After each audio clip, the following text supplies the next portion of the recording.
I'd like to start by thanking you all for attending today. As you'll hear over the next few minutes, St. Pat's played a vital role in my development. I'd like to start with my favourite quote from Albert Einstein. He said, "I have no special talents, I'm only passionately curious." Now to me, this is a very interesting quote that relates to everyone. Now we all know Albert Einstein as a man with remarkable talents that shaped the world today. But his opinion of himself went no further than passionately curious. Why is this?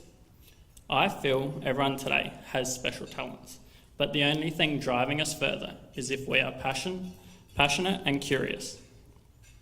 Passion and curiosity are two wonderful qualities that I've had the honour of chasing throughout my career so far. Having passion for my career and my curious nature has allowed me to achieve what I have today and will continue to be at the forefront of my development. I've been invited here today to talk about my story and my journey through the vet system. So here goes. I stand here today as the 2016 Apprentice of the Year, but I myself was not always driven in my career. My journey through high school was as normal as anyone else. I played a lot of sport and hung around with mates, leaving only the bare minimum time to get the passing grades I needed. At the end of year 11, I was asked to move on from my previous high school. In reflection, this was a big wake-up call for me. In the space of one meeting, I went from a high school student and I had nothing. I didn't know what I wanted to do. I didn't know if I wanted to complete school. I was just completely lost in where I was going from here. Being lost, I turned to my pop, a strong mentor of mine, and I asked him, "What should I do? What's a good job?" A man of few words, he said, "Just pick something you enjoy. You'll be doing it for a long time." And then he invited me to the shed to help just build some shade sails for Grandma. He was just trying to take my mind off it. At the end of a couple of days in the shed, over lunch, Pop asked me if I enjoyed what we were doing in the shed. I said, yeah, I liked at the end of the day we could step back and I could really see what I'd built with my hands throughout that day. Pop then said, how about applying for an apprenticeship? I then went on to think about it and thought, yeah, I could really make something out of this. That little conversation allowed me to have a career goal for the first time in my life. Soon after that, I applied for the St. Pat's intake in Year 12, their engineering class. I was successful and I felt was now on my way. I took Year 12 a lot more seriously than I did my previous years. It wasn't that hard. I still played a lot of sport and had a lot of time for mates, but while I was in the classroom, I just did the work. It was amazing. St. Pat's program allowed me to undertake a number of work experiences while I was there. This was a somewhat try-before-you-buy process that allowed me to work in the industry that I thought I'd like to work in the future. Through this, I found that I enjoyed the heavy fabrication side of my trade. With this new knowledge found, it allowed me to apply for apprenticeships within companies that I knew specialised within that area. In the May of my graduating year, I applied for a job at ASC, along with everyone else in my class and the other 2,000 plus applicants from Australia-wide. This was a very long process. With a number of interviews, a couple of tests, I was successful. I was employed on the submarine side of ASC. They only took 5 Boilermaker welders that year, and I was the only person from my class to be taken as a welder.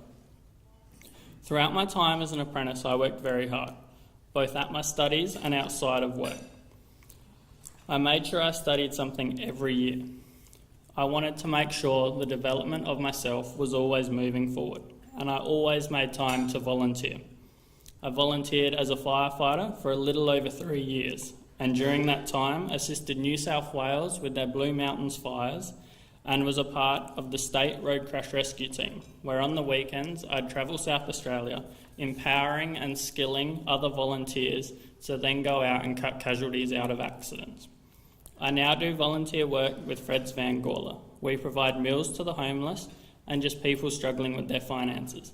The joy I get from providing this service far outweighs the time involved. Working on submarines every day was not easy at all, but I truly enjoyed my time as an apprentice. Every day was a challenge, but every day was a new opportunity to learn something. I found this exciting and interesting, always raising my hand to be a part of new experiences, even if at the time they were not the greatest choices. At the end of my time at ASC, I was awarded the ASC Apprentice of the Year. I didn't really know how to take this. I looked around and thought, why am I different? I didn't necessarily see it as a positive thing. I was just a part of the team that got the work done. But winning this automatically nominated me for the SA Training Awards. I then went through that process over a number of months. Honestly, didn't think I was going to win this one. Out of all the apprentices across the whole state, across every single trade group, what made me so special? I didn't see myself as anyone with any special talents or anything different to anyone else. But then came the night. I stood on stage with the 4 other finalists. I was only thinking one thing: remember to smile even if you lose. A lot of you in this room know me, and I'm not a great loser, so I just kept saying that to myself. But I was quite surprised when my name was called out. Winning the Apprentice of the Year has been a great experience for me. I've had the honour of representing South Australia in Darwin for a week, attending the Australian Training Awards.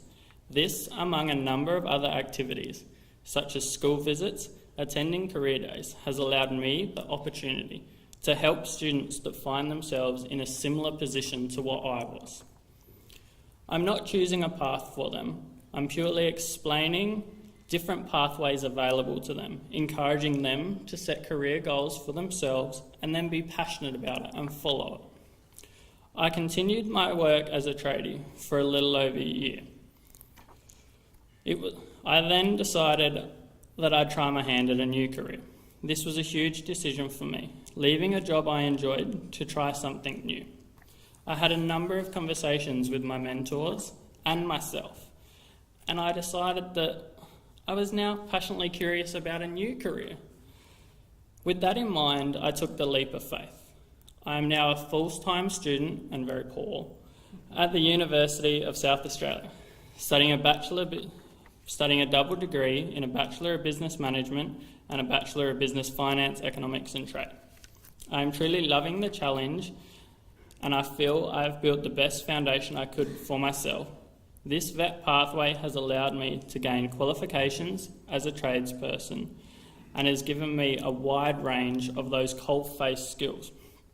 This industry knowledge is now complementing my studies greatly, and I'm extremely excited to see where the future takes me from here.